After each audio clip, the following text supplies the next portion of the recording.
ஆபத்துக்கு உதவாத என்ன ஆபத்துக்கு உதவா பிள்ளை, அருமசிக்கு உதவாத அன்னம், தாகத்தை தீராத தண்ணீர், தரித்திரம் அறியாத பீடிக்கட்டு. வார்த்தை சரியா வரணும். தூளிப்பா ஏங்க நீங்க கேட்டீங்க, அதை பதில் சொன்னேன். கேட்டதுக்கு பதில் என்னடா பதில் சொல்ற? ஏங்க நீங்க என்ன கேட்டீங்க? கேட்டதுக்கு நான் பதில் சொல்லிட்டு வரேன். என்ன பீடி கேட்டா? ஆமாங்க, ஒவ்வொருத்தருக்கும் ஒரு ஒரு ஆசை. அப்படி இல்ல, தனி ஒரு மனிதனுக்கு உணவு இல்லை என்றால் ஜகத்தை அழிக்க முடியாது. அழிக்க முடியாத அவர் என்ன சொன்னாரு? அவர் என்ன சொன்னார்னா, தண்ணி சாப்பிட்டு வண்டி ஓட்டப்படாது, கவனமா போகணும். யார் சொன்னது அப்படி? காவல்துறை அதிகாரி. நான் என்ன சொன்னேன்னு உனக்கு தெரியுதா?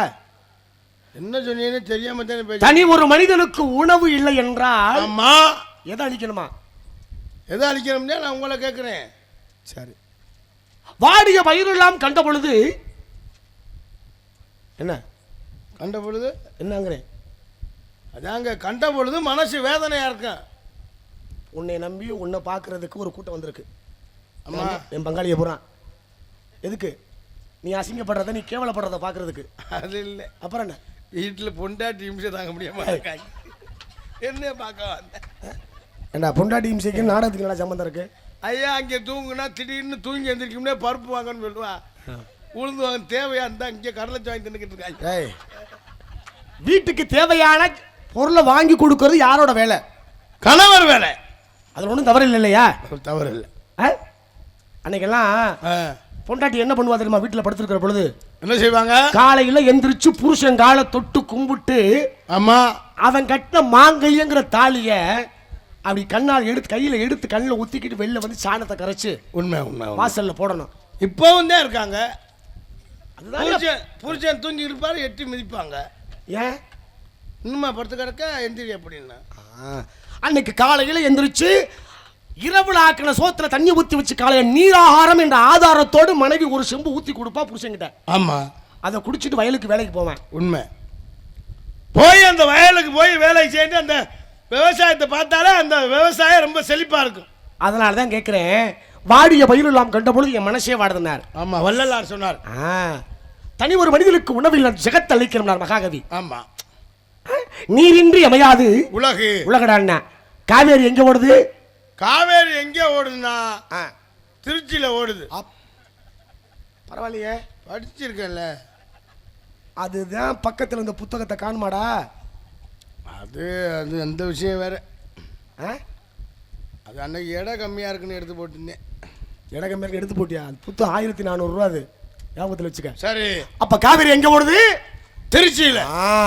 சிறுவாணி ஓடுவது கோயம்புத்தூர்ல, கூவம் ஓடுவது சென்னையில, தாமிரபரணி ஓடுவது சுந்தரமய லோகோட.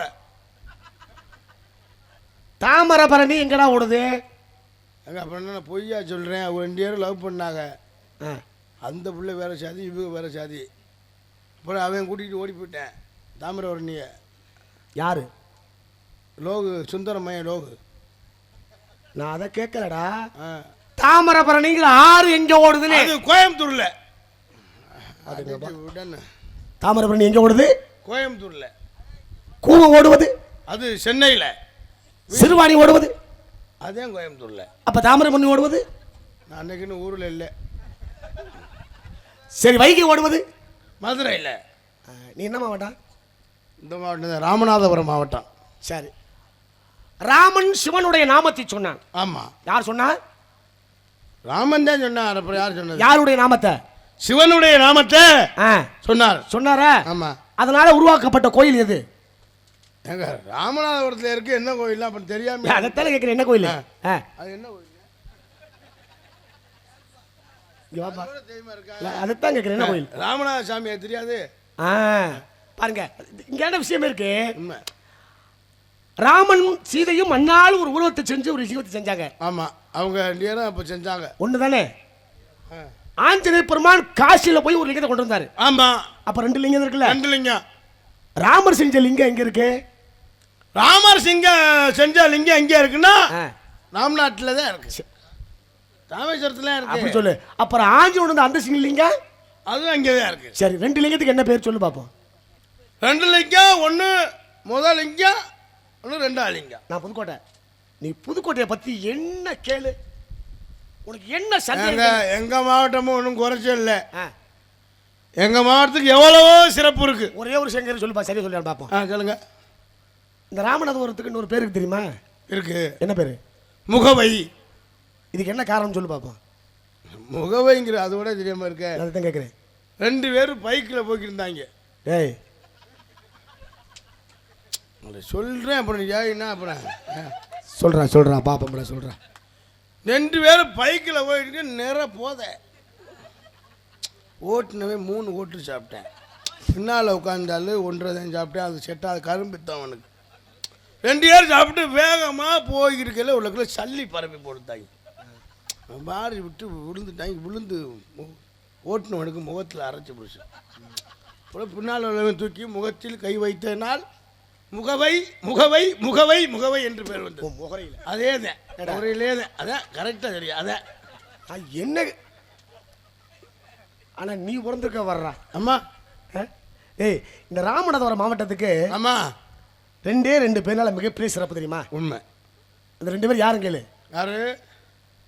இந்த வாழ்க்கையில் எனக்கு எதுவும் வேண்டாம் அப்படின்னு 9 கோடிக்கு சொந்தக்காரர் பட்டினத்தார். அந்த பட்டினத்தார் அந்த இறைவனை சேர்வதற்காக பேய் கரும்பு கொடுத்த இடம் இந்த ராமேஸ்வரம். இன்னைக்கு உலக நாடுகள் மிரண்டு பார்க்கும் அளவுக்கு அற்புதமான காரியத்தை செய்து விட்டு டாக்டர் ஏபிஜே அப்துல் கலாம் பிறந்த அற்புதமான மாவட்டம் இந்த ராமேஸ்வரம், ராமநாதபுரம். அதுல பிறந்த நீ முகவைன்னு ஏன் பேர் வந்துச்சு? அதெல்லாம் தெரியாம பேசுவாங்க. நீங்க சொல்லுங்களேன் பாப்போம். சரி, வைகை எங்க ஓடுதுன்னு சொன்னேன்? மதுரையில் தானே ஓடுன்னு சொன்னேன். மதுரையில் எங்க ஓடுது? மதுரை. ஒரு நதி எங்கு உருவாகுதோ எங்க போய் சேரணும்? கடல்ல போய் சேரணும். ஆனால் வைகை மட்டும் கடல்ல சேராது. ஏன் சேராது தெரியுமா? ஏன்? சிவனால் உருவாக்கப்பட்ட வைகை நான்.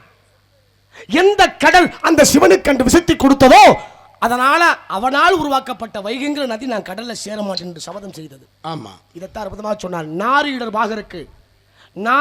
பாகருக்கு நஞ்சளித்து வஞ்சிட்ட வாரி புகா வைகைன்னா. ஆமா, வாரி புகா வைகை. வாரினா கடல். ஆமா, வாரி புகா வைகை. வைகை நதி கடல் நுழையாது, கடல்ல போய் சேராது. ஆமா. அப்ப எங்க உருவாகுது தெரியுமா? எங்க? பொதிகை மலை. அங்க உருவாகி அந்த காவேரி நேரா கடல்ல போய் கலக்காம நாரை பறக்காத 48 மணி வாய்ந்த ஆர்எஸ் மங்கலம் கம்மாயில போய் என்ன கம்மா? ஆர்எஸ் மங்கலம் கம்மா. அது என்ன ஆர்எஸ் என்ன? அங்கேதான் விலையெல்லாம் குறைச்சு. ஏய், ஆர்எஸ்னா என்னடா அது சொல்றா முதல்ல. ஐயா, ஆர்எஸ்னா அங்கே விலை குறைச்சுங்க. ஆர்எஸ் விலை போட்டுப்பால. அங்கே ஹோல்சேல் கடை நிறைய இருக்கு. சாமங்க விலை கம்மி. சரி, அதே ஆர்எஸ் மங்கலம். நான் அதை அந்த வெங்காயத்தை கேட்கல. ஆர்னா என்ன, எஸ்னா என்ன? ஆர்எஸோட தெரியாம ராஜசிங்க மங்கலம் தெரியாம பேசிக்கிட்டு இருக்கேன். அந்த குளத்துல போய் விழுகுது. எங்க விழுகுது? இந்த இது போய் விழுகுது, வைகை போய் விழுகுது. ஆமா. அந்த வைகை அந்த குளத்தில் விழுந்து உச்சி புலி என்ற இடத்தை உச்சி புலி என்ற இடத்தை வைகை முகப்பதனால் ராமநாதபுரம் மாவட்டத்துக்கு முகவைன்னு வரலாற்று சிறப்பு. அதனால அந்த வைகை காரணம். சரி சரி, எம் இடத்துல உமக்கு என்ன வேலை? எது உங்க இடம்? இது எங்க இடம்? இடம் எங்க இடம்? அப்புறம் நான் பொய்யா சொல்றேன். எங்க இடம்? ஆளு 3 பேர் பின்னால படுத்து கிடக்கா சாப்பிட்டு கட்டிட்டு 4 ஆள் இருக்கு. இது எங்க இடம்? இடம் எமக்கு சொந்தம். எமக்கு சொந்தம். அஜா கஜாபுரம் சொல்றோம்ல. ஆமா. என்ன சொல்றோம்? அஜா கஜாபுரம். அதான் எந்த ஊரு? திருவாடானே. ஆடு ஆணை. ஆமா. பேர் என்ன? ஆடு ஆணை. அஜன்னா ஆடு. ஆமா. கஜன்னா யானை. ஆடு யானை வந்துச்சா? ஆமா. அஜா கஜாபுரம் சொல்றோமா? ஆமா. திருவாடானை சொல்றோமா? ஆமா. இடத்துக்கு என்ன பேரு? வேலிமலை சாரல். வேள்வினா என்ன? யாகம். யாகத்தை யார் செய்வா? முனிவர்கள். நான் தானே. ஆமா. எனக்கு தானே இடம் சொந்தம். அது எப்படின்னு கேக்குறேன். அப்புறம் எப்படி? ஒரு மனுஷன் வீடு கட்டுறாரு. சரி. வீடு கட்டினவரு என்னை வாடகைக்கு வைக்கிறாரு. வச்சுட்டு அவரு கோயம்புத்தூர் போயிட்டாரு. சரி. போன வாக்குல அவர் அட்டாக்குல செத்து போயிட்டாரு. அப்ப இந்த இடம் யாருக்கு சொந்தம்?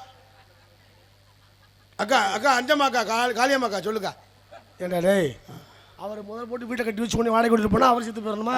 5000 ரூபா வாடகை கேட்குறேன். எதுக்குன்னு கேட்குறேன். சரி, இப்போ நீ நியாயமான வாடகை 2500 ரூபா. ஆமா, 3000 கொடுக்குறீ. அது எப்படி கொடுக்குறப்ப? அது இது இருக்குல்ல, போக்குவரத்து இருக்குல்ல. இடத்துக்குண்டான ஆதாரம் எம்மிடத்தில் இருக்கிறது. என்னிடம் இருக்கிறது. நான் எடுத்து காமிப்பேன். நானும் எடுத்து காமிப்பேன். ஆதாரத்தை நான் வச்சிருக்கேன் பக்குவமா. அத்தாச்சியே நான் வச்சிருக்கேன். ஆதாரத்தை அத்தாச்சியே நான் வச்சிருக்கேன் பக்குவமா. எறும்பு கடிச்சிருச்சு. ஆதாரத்தை நான் வச்சிருக்கேன்னு. அத்தாச்சியே நான் வச்சிருக்கேன்னு சொன்னு. ஆதாரத்தை எடுத்து நான் காமிப்பேன். அத்தாச்சியே நான் எடுத்து காமிப்பேன். முதல்ல யார் வச்சிருந்தா?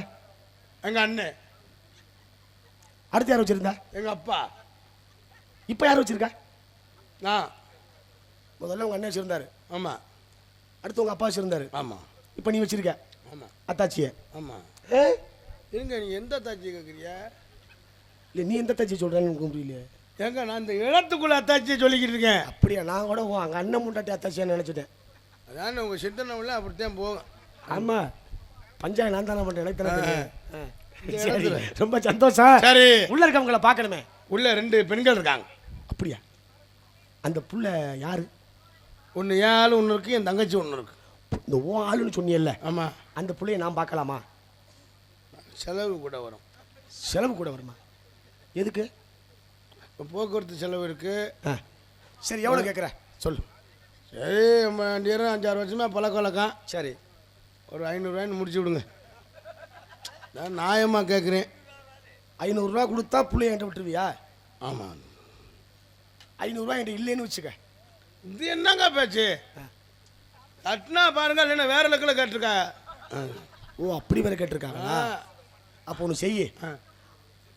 ஒரு மூட்டை கத்திரிக்காய் இருக்கு, சந்தை கொண்டு போகிறோம். கும்மியலா போட்டு ஆமாம் ஏழை விடுவோம்ல? ஆமாம். அது மாதிரி புள்ளைய கூட்டிட்டு வா. அது பிள்ளை நினச்சியா கத்திரிக்காய்? ஏலத்தை விடுவோம், எடுக்கிறவங்க எடுத்துக்கிட்டேன். ஐயா, ஏன் நீங்கள் நினைக்கிற மாதிரி ஆள் இல்லைங்க. அந்த பிள்ளைய இங்கே கூட்டிகிட்டு வரேன். இப்போ போக்குவரத்து செலவு, அங்கே நாடகத்துக்கு சங்கத்துக்கு வந்து ஆட்டோ செலவு இருக்கு அப்படின்னு சொன்னேன்னா நீங்கள் வேற மாதிரி நினைக்கிறீங்க. அப்படியா சொன்னீங்களா? என்ன நினச்சி இல்லை, லாட்சியில் வேலாக்குற மாதிரி தெரியுதா? நான் அப்படி ஒன்று நினைப்பேன். அப்படி சொல்லுங்க. ஆமாம். அதனால் சரி, மணி என்ன ஆகுது? மணி 3 மணி ஆகியிருக்கும். டேய், ஓடாத கடிகாரத்தை ஏன்டா நீ கட்டியிருக்க? எப்படியாவது வாழ்க்கையாவது ஓடட்டுமே அப்படின்னு. டேய், இந்த கடிகாரத்தை வீட்டில் எங்கேயோ மாட்டுவா தெரியுமா? சுவரில். சுவர் உயரத்தில். ஆமாம். ஏன் தெரியுமா? காலமும் நேரமும் உயர்வானது. ஆமாம். அந்த உயர்வானதை புரிஞ்சுக்கணுங்கிற காத்த உயர்வான இடத்துல சரி கடிகாரத்தை மாட்டேனா? சரி, கையில் வெட்டாலையா? காலத்தினுடைய அளவு தெரிஞ்சுக்கிறதுக்காக. ஆமாம். அன்னைக்கெல்லாம் உச்சியை பார்த்து சொன்னேன். ஆமாம், சூரியனை பார்த்து சொல்லுவாங்க. இப்போ ஒன்று கேட்டல்ல? ஆமாம். இப்போ சொல்லி என்னன்னு? 5, 10, 9 மோரையில் நீ போய் புள்ளிய விட்டுற வாடா. அயாலே